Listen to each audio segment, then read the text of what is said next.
There is an invisible line between those who simply desire wealth and those who command it for their lives. A line so fine that most never realize they are on the wrong side of it. You may be desiring when you think you are commanding, and that is the difference between a life of constant scarcity and a life of abundance that flows without barriers. Wattles, more than a century ago, revealed this forgotten principle in his most powerful manuscript. He said, "There's a science of getting rich, and it is an exact science, like algebra or arithmetic." But what many didn't understand was the crucial difference he made between simple desire and true command. How many times have you looked at your life and wondered why, despite wanting it intensely, abundance always seems to slip through your fingers? Why do some people seem to attract wealth effortlessly while others perpetually struggle? The answer lies not in how much you want, but in the vibrational quality of your thinking. Wattles discovered that the universe does not respond to desire. The universe responds to command. And between these two mental states, there is a gulf of energy as vast as the space between the stars. Desire looks at the horizon and sighs. The command declares the horizon as conquered even before the first step. Think of the great manifestors of history, people who created empires, transformed industries, cured themselves of terminal illnesses, or manifested extraordinary relationships. They did not want these results. They commanded them. There was a different quality to his energy field, an unshakable conviction, a certainty that preceded physical evidence. This is the invisible line. On one side are those who ask the universe. On the other, those who instruct the universe. On one side are those who beg. On the other, those who decree. And the difference in results is astronomical. Wattles understood this deeply when he wrote, "The man who thinks and acts in a certain way will become rich as surely as to plus to make four." Observe the precision of your words. It is not the man who wants to be rich. It is the man who thinks and acts in a certain way. This certain way is the command. When you command, you don't look at wealth as something outside of yourself that you need to attract. You recognize wealth as a natural expression of who you already are. And your entire energetic posture changes. Your voice changes. His look changes. Your breathing changes. Your walk changes. The world feels the difference between those who desire and those who command. People feel. Events feel. The very original substance that makes up the universe, what Wattles called thinking substance, feels this difference and responds accordingly. Are you ready to cross this invisible line? Are you ready to stop being someone who merely desires and become someone who definitely commands? This is the invitation of this moment. This is the portal to a new reality. Desire, in its essence, is a declaration of absence. It is a recognition that something is missing, that there is a gap between where you are and where you would like to be. This is the fundamental reason why desire alone perpetuates the very condition it tries to overcome.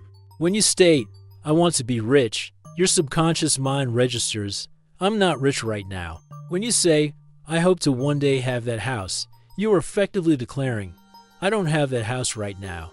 This is the subtle trap that keeps millions of people trapped in an endless cycle of lag. Desire always emits a frequency of lag, and the universe, being a perfect mirror of your dominant vibration, reflects back exactly what you emit. He doesn't respond to what you want. It responds to what you are. When you vibrate at the frequency of desire, you are vibrating at the frequency of absence. And more absence is what will be manifested. Observe the body language of someone in a state of intense desire. There is a subtle tension, a forward lean, as if chasing something that remains just out of reach. The eyes have an anxious gleam. Breathing is slightly shallow. The tone of voice carries an almost imperceptible plea. These are all physical signs of a lack vibration. Desire is also almost always tainted by doubt. I want this. But is it possible for me? This little word, "but," is one of the biggest saboteurs of manifestation. It instantly nullifies the energy that preceded it. It's like pressing the brake and the accelerator simultaneously. Desire advances, doubt retreats, and the result is stagnation. Another element that corrupts desire is comparison. I want to be rich like my neighbor. This seemingly harmless thought carries an implicit admission. I don't have what my neighbor has. Comparison always puts us at an energetic disadvantage, always positions us as less than. And this is not a position from which you can command. There is also desire based on fear. I want to have enough money to not be in need. This type of desire, although understandable, is anchored in scarcity. The subconscious mind primarily registers needs and not having enough, and this is what continues to manifest. Even when people talk about the law of attraction, they are often operating from desire, not command. They are trying to attract something they perceive as separate from themselves. They are building bridges to something they see as distant. This is the frequency of separation, not union, and the separation continues to manifest. Wallace D. Wattles understood this dynamic deeply. That is why he emphasized that thinking as a poor person thinks, even if it is a poor person who intensely desires wealth, continues to produce poverty results.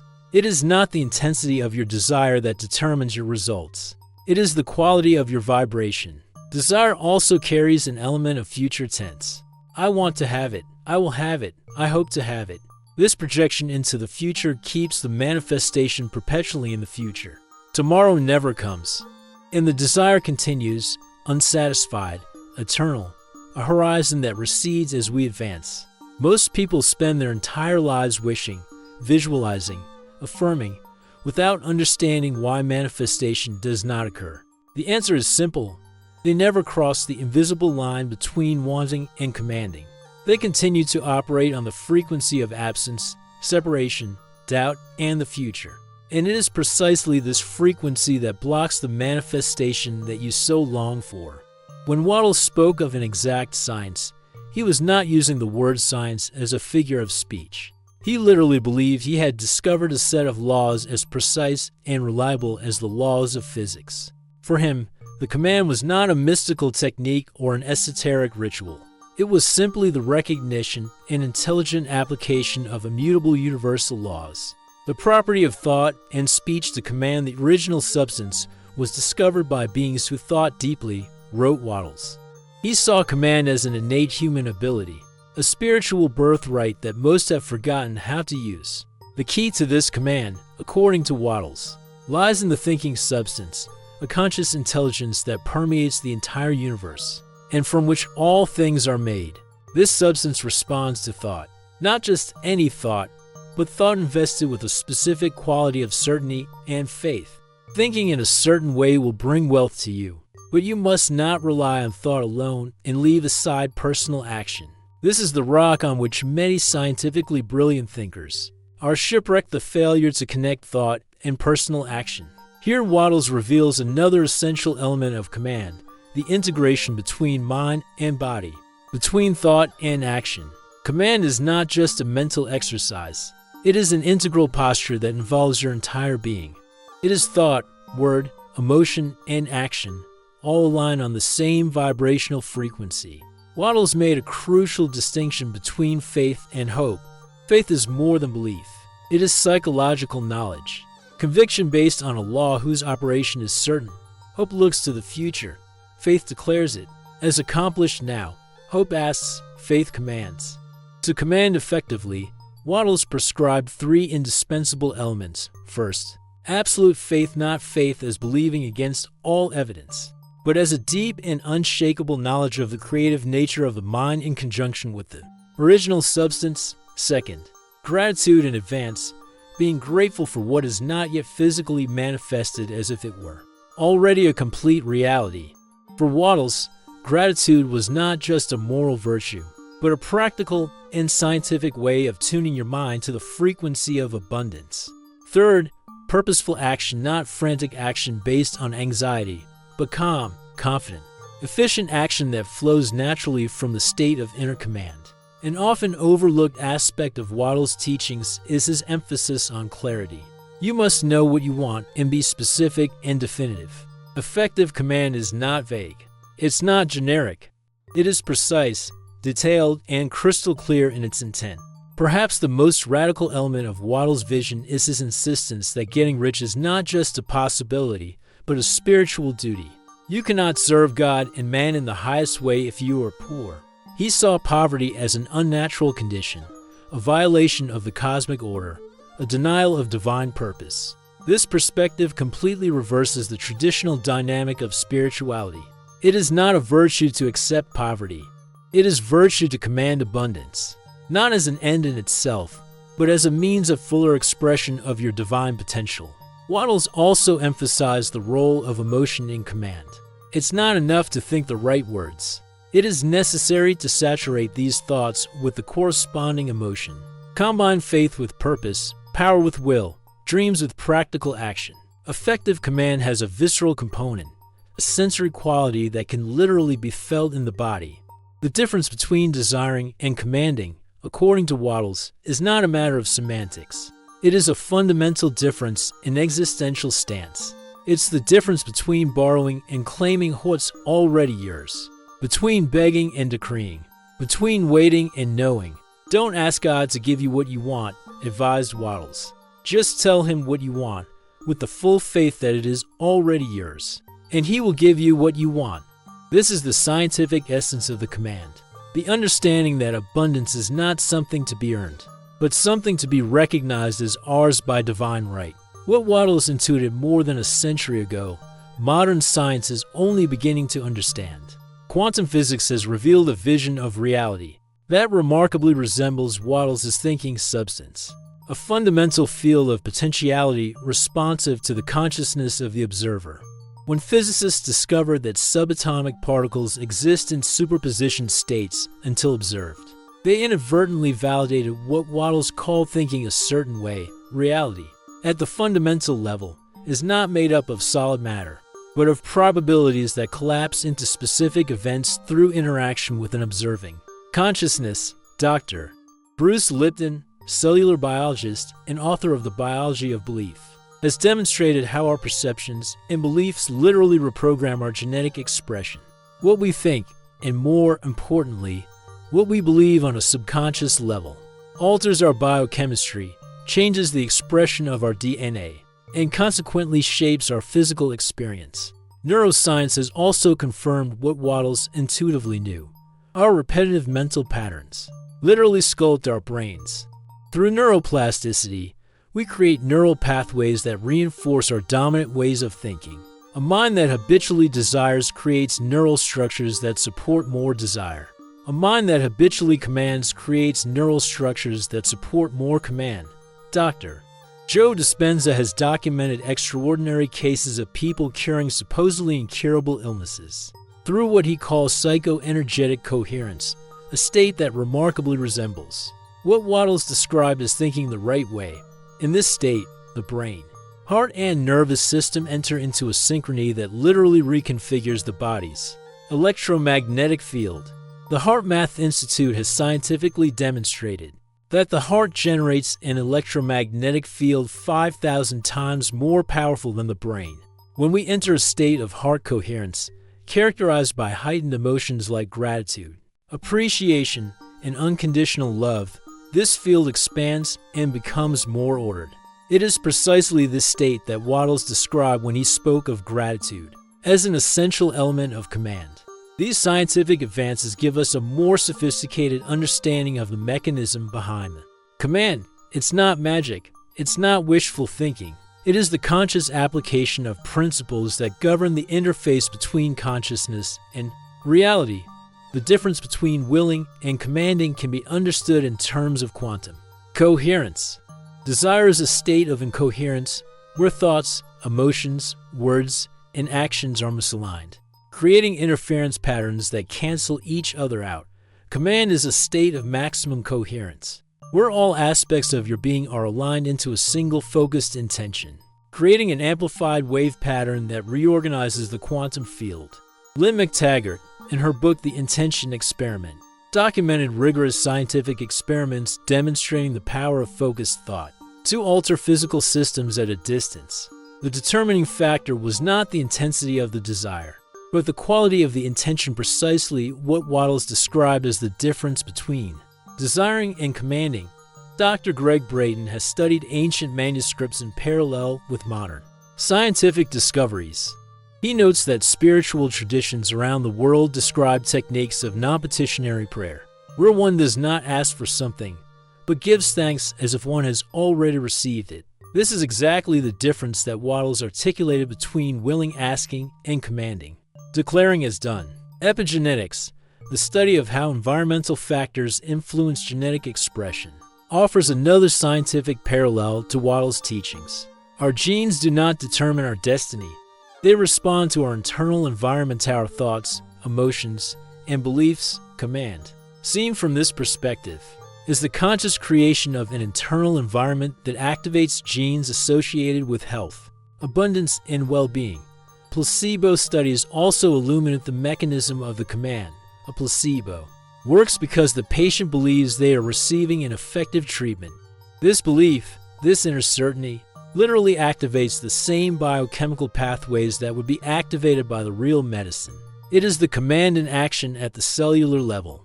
The difference between desiring and commanding can equally be understood in terms of brain states.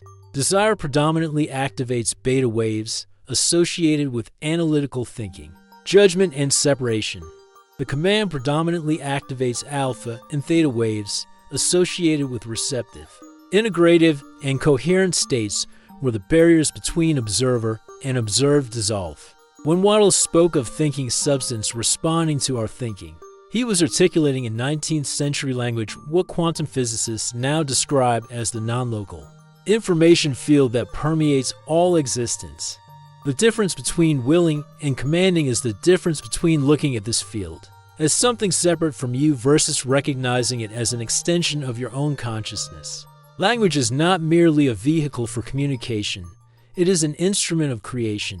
Every word you utter, internally or externally, carries a vibrational signature that propagates through the quantum field. The difference between the language of desire and the language of command is the difference between sowing doubts and planting certainties. Compare these to statements. I want to be financially free one day. I am financially free now in thought and feeling, and it manifests in my reality. The first statement, although positive in its intention, positions financial freedom in the future one day and establishes a relationship of need. I want. The second statement establishes financial freedom as a present reality. I am. Now it aligns thinking and feeling on the same vibrational frequency. The language of the command is always expressed in the present tense. Not I will have, but I have. Not I will be, but I am. Not it's coming, but it's already arrived. This grammatical choice is not a mere technical detail. It is the difference between projecting manifestation into a future that never arrives, versus recognizing it as a complete reality in the only moment that exists now. The command language also eliminates conditionals and doubts. Not I could, but I can. Not I should, but I do. Not maybe, but certainly. These linguistic substitutions literally reorganize your mental field and, consequently, your vibrational signature. Wallace D. Wattles insisted on the importance of speaking the certain way, not just thinking the certain way. He recognized that the vocalized word is thought charged with the additional power of sound. When you declare something out loud, you imprint it more deeply into the field of thinking substance. The language of command also completely removes the language of struggle and effort. Not I will work hard to get it, but I will get it easily. Not I will fight for what is mine, but I naturally accept what already belongs to me. This substitution transforms the energy of manifestation from a battle against opposing forces to a harmonious flow with universal intelligence. A crucial element of command language is the elimination of comparisons and competitions. Not I will be as successful as her, but I express my unique success in the way that is perfect for me. Comparison always positions us on a relative scale, usually at a disadvantage. Command positions us as absolute creators of our own experience. Emotion is the fuel that drives language. A statement of command without the corresponding emotional charge is like a pristine car without gas, beautiful but inert. When Wattles spoke of feeling gratitude in advance, he was describing the emotional alchemy that transforms words into vibrational commands. Gratitude, in particular, has a vibrational signature that aligns perfectly with the frequency of abundance. When you feel genuinely grateful for something that is not yet physically manifested, you create a dissonance in the quantum field that the universe resolves by manifesting. what you are already grateful for. Body language is equally important in command. Your body is a nonverbal language instrument that constantly transmits messages to the quantum field.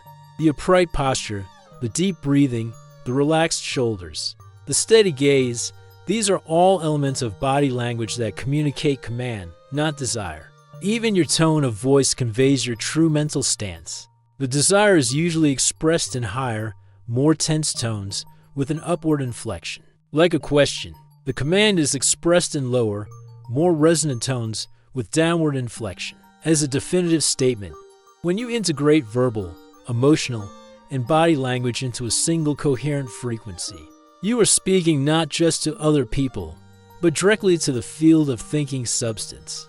And this field always responds with mathematical precision to your dominant vibrational communication. The language of command also includes what you don't say. Silence can be more powerful than words. When you stop repeating stories of limitation, when you stop reinforcing narratives of difficulty, when you stop voicing doubts, you create a vibrational space where new realities can emerge. How can we feel genuine gratitude for something we don't yet have? This apparent paradox holds the key to effective command. Anticipatory gratitude is no pretense. It is not self-deception. It is a profound recognition that the physical plane is preceded by the mental plane, that the visible is preceded by the invisible. Wallace D. Wattles placed gratitude at the center of his science of getting rich. Many people who order their lives well in all other respects remain in poverty because of their lack of gratitude. For him, gratitude was not a secondary virtue, but a primary generative force. Anticipatory gratitude operates from a multidimensional understanding of reality.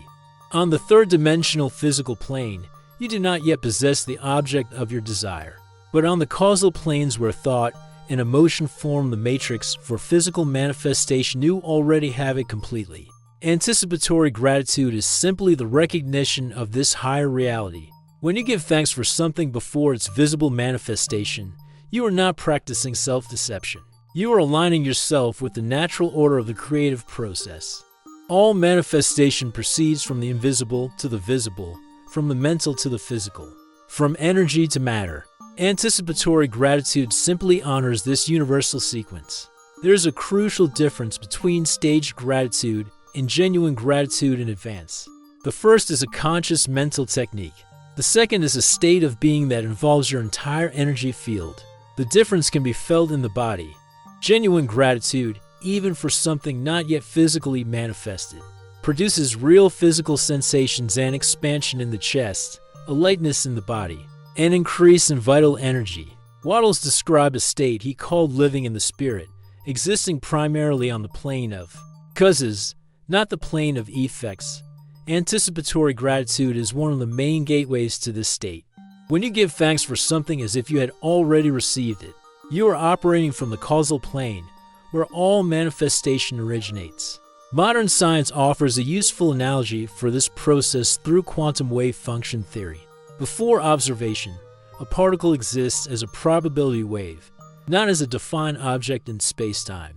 Similarly, your desired manifestation already exists as a field of probability prior to its materialization.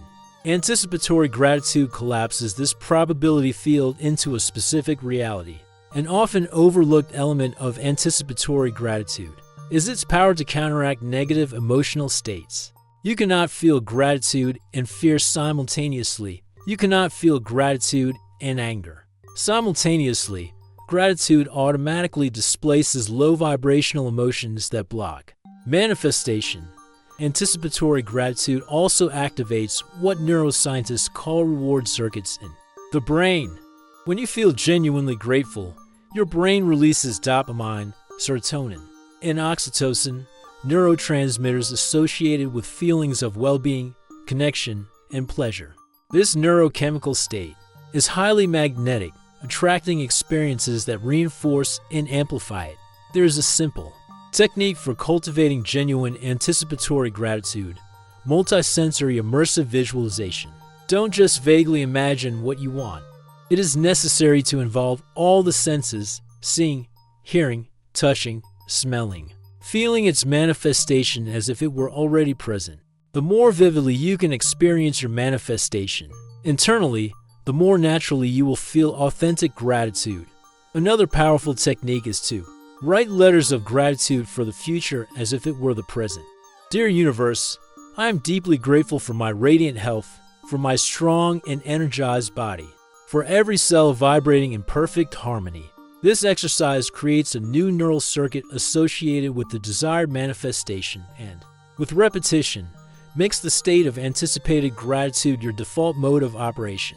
The practice of it's already mine, internally declaring this is already mine. Whenever you see something you want to manifest also builds the muscle of anticipatory gratitude. This simple internal affirmation, repeated with conviction, gradually dissolves the perception of separation between you and your desired manifestation. Anticipatory gratitude is the emotional state that most quickly transmutes desire into command. It is the vibrational bridge that connects where you are now with where you want to be. It is the secret that transforms sterile visualization into vibrant manifestation. It is the switch that converts passive desire into active command. As Wattles would say, it is the attitude that opens the channels through which abundance can flow into your life. There's a qualitative difference between action that rises from desire and action that emanates from command.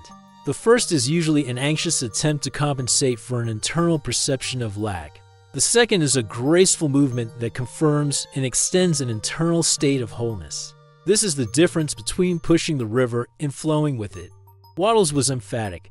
You must use thought, as I said in the previous chapter, and begin to do what you can do where you are, and do all that you can do where you are. Command is not spiritual passivity. It is a powerful force that naturally expresses itself in efficient and inspired action. The action that rises from the command has distinct characteristics. First, it's calm, not frantic. There is no rush. There is no anxiety about arriving.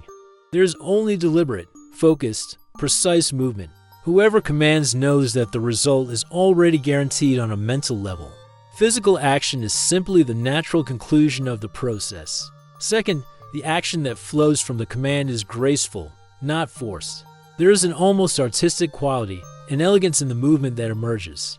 In contrast, action that arises from desire often carries a quality of effort, of struggle, of resistance, like swimming against the current.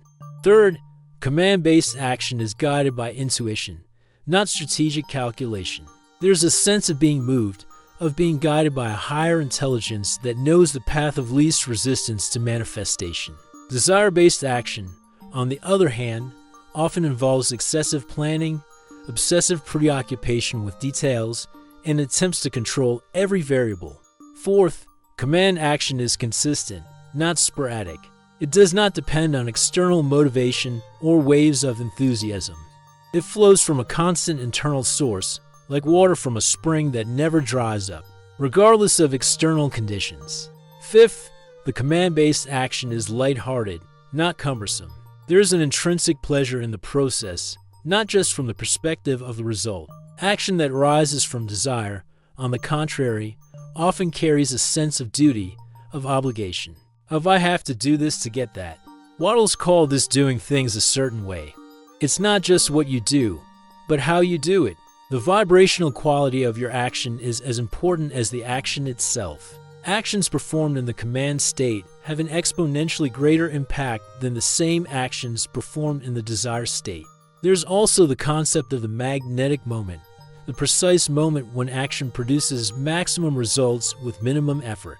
Whoever commands develops sensitivity to these moments. You know when to act and, equally important, when not to act. This sensitivity is impossible in the state of desire, which is always pushing, always forcing, always trying to make it happen. Synchronicity, the significant occurrence of coincidences, is a constant companion of those who act on command. Doors open inexplicably, people appear mysteriously, resources manifest precisely when needed. This is because command-based action is aligned with the ordering intelligence of the universe, not in opposition to it. Efficiency is another hallmark of command-based action. There is an economy of movement, an elimination of the superfluous. Those in charge do not waste energy on activities that do not directly contribute to the manifestation. Action that arises from desire, on the other hand, often involves a lot of movement without clear direction, like a car accelerating with the handbrake on. An often overlooked aspect of efficient action is efficient rest. Periods of stillness, of renewal, of assimilation are essential components of command.